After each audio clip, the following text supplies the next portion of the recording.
ನೂತನವಾಗಿ ರಚನೆಯಾಗಿರುವ ಮೂಡಬಿದ್ರೆ ತಾಲೂಕು ಪಂಚಾಯತ್ನ ಪ್ರಥಮ ಸಾಮಾನ್ಯ ಸಭೆಯು ತಾಲೂಕು ಪಂಚಾಯತ್ ಅಧ್ಯಕ್ಷೆ ರೇಖಾ ಸಾಲಿನವರ ಅಧ್ಯಕ್ಷತೆಯಲ್ಲಿ ಮೂಡಬಿದ್ರೆಯ ಸಮಾಜ ಮಂದಿರದಲ್ಲಿ ನಡೆಯಿತು.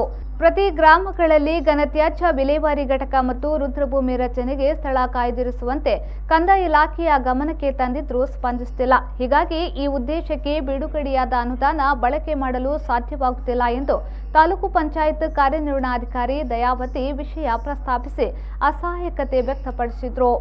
ಈ ವಿಷಯವನ್ನು ಸ್ಥಳೀಯ ತಹಶೀಲ್ದಾರರಲ್ಲಿ ಚರ್ಚಿಸುತ್ತಿದ್ದೇನೆ. ಮುಂದಿನ ಸಾಮಾನ್ಯ ಸಭೆಯಲ್ಲಿ ಈ ಕುರಿತು ವಿವರಣೆ ನೀಡುವುದಾಗಿ ಶಾಸಕ ಉಮಾನಾಥ್ ಕೋಟ್ಯಾನ್ ತಿಳಿಸಿದರು. ಬಸ ವಸತಿ ಯೋಜನೆಯಡಿ ಅರ್ಹ ಫಲಾನುಭವಿಗಳಿಗೆ ನಿವೇಶನ ಒದಗಿಸಲು ಕ್ರಮ ಕೈಗೊಳ್ಳಬೇಕು ಎಂದು ಜಿಲ್ಲಾ ಪಂಚಾಯತ್ ಸದಸ್ಯ ಕೆಪಿ ಸುಚರಿತಾ ಶೆಟ್ಟಿ ಹೇಳಿದರು.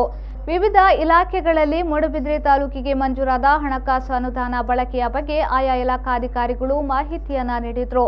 ಸ್ಥಾಯಿ ಸಮಿತಿಗಳಾದ ಲೆಕ್ಕ ಪರಿಶೋಧನೆ ಹಾಗೂ ಯೋಜನಾ ಸಮಿತಿಯ ಸಾಮಾನ್ಯ ಸ್ಥಾಯಿ ಸಮಿತಿಯ ಸಾಮಾಜಿಕ ನ್ಯಾಯ ಸಮಿತಿಯನ್ನ ರಚಿಸಲಾಯಿತು.